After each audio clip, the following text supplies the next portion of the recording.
اور یہ مسلمانوں کا عجیب دستور ہے تاریخ میں کہ ابو سفیان جو حضور سے لڑا، تاریخ ثابت کرتی ہے، اس میں کوئی اختلافی بات بھی نہیں۔ ابو طالب علیہ السلام جنہوں نے حضور کو پالا، پھر یزید جس نے نواز رسول کو شہید کیا، اور نواز رسول کے چاہنے والے ہم اور آپ جو ان کے غم میں روتے ہیں۔ تاریخ کی عجیب ستم ظریفی ہے کہ جو رسول سے لڑے وہ مسلمان، جو نواز رسول کو شہید کرے وہ مسلمان، جو حضور کو پالے وہ کافر، جو نواز رسول پر روئے وہ کافر۔ لہذا اس میں اتنا پریشان ہونے کی اس لیے ضرورت نہیں ہے کہ یہ بھی واضح بات ہے کہ جب علی کے باپ کے ایمان پر بات ہوگی تو پھر ہر ایک کے باپ کے ایمان پر بات ہوگی۔ لہذا یہ موضوع بہت حد تک بیان ہو چکا ہے، میں تھوڑا سا اس سے اور مزید آگے جانے کی کوشش کروں گا کہ اگر عصمت ابو طالب علیہ السلام پہ بات ہو، علامہ مجلسی نے بحار الانوار میں کئی روایتیں لکھی ہیں، اور انہوں نے لکھا ہے کہ مولا باب الحوائج امام موسی کاظم علیہ السلام نے ارشاد فرمایا ہے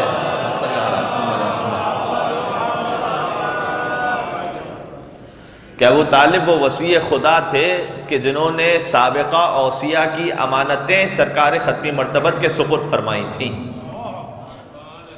لیکن یہ جملہ بہت قابل غور ہے۔ علامہ مجلسی کیا لکھ رہے ہیں؟ کہہ رہے ہیں کہ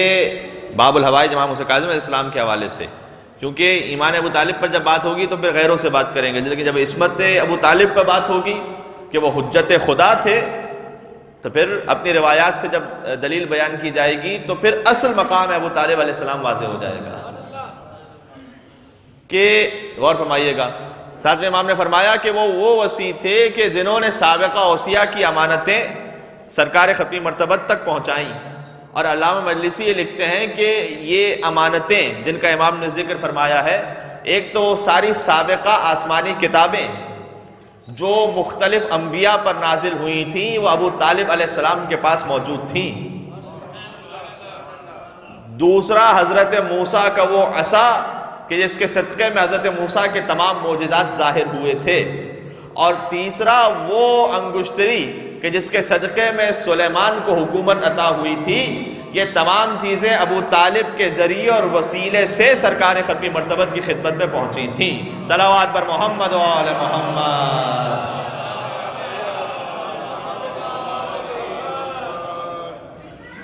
لہذا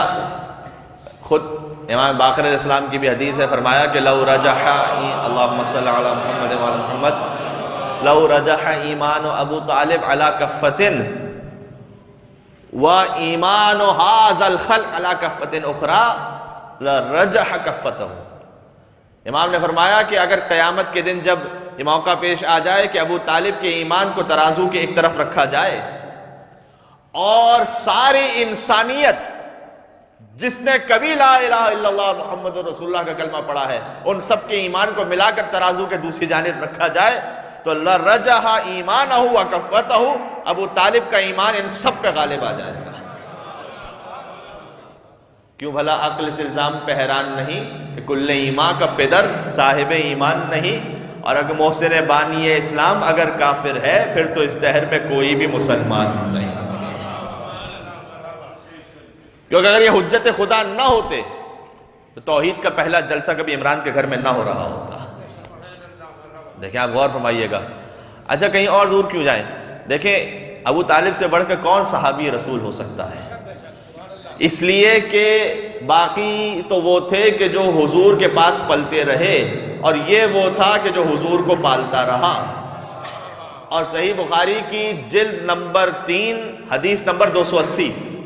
اس میں حدیث لکھی ہوئی ہے، جلد نمبر 3 حدیث نمبر 280 حدیث یہ لکھی ہوئی ہے کہ حضور نے فرمایا کہ جو کسی ایک یتیم کو پالے وہ جنت میں میرے ساتھ ایسے ہوگا، اور حضور نے اپنی انگشت مبارک سے اشارہ کر کے بتایا کہ وہ جنت میں میرے ساتھ ایسے ہوگا۔ غور کرنے کی بات یہ ہے کہ جو کسی یتیم کو پالے وہ حضور کے ساتھ ایسے ہو جائے، اور جو اسی یتیم کو پالے، صلوات بر محمد و آل محمد۔ جناب امیر کا جملہ ہے کہ انا نورہ من نورنا، کہ میرے بابا ابو طالب کا نور ہمارے نور سے تھا۔ وَخَلَقَ اللَّهُ نُورَهُ قَبْلَ خَلْقِ آدم بِأَلْفِ عام، آدم کا نور جب خلق ہوا تھا، پتلا آدم جب خاک سے خلق ہوئے، کہ ابو طالب کا نور آدم سے 2000 سال پہلے پروردگار نے عرش پہ خلق فرمایا تھا۔ یہ امیر المومنین کا جملہ ہے۔ لہذا میں نے پہلی جو جملہ کہا تھا گفتگو کی پہلی ابتدا میں، وہ آخر میں دہرا دوں کہ ایمان ابو طالب پر بات کرنا اصل توہین ابو طالب علیہ السلام ہے۔ وہ حجت خدا تھے، عصمت ابو طالب علیہ السلام پہ بات ہونی چاہیے، وہ وسیع انبیاء تھے۔ برحمتك يا أرحم الراحمين وصلى الله على محمد وآله الطاهرين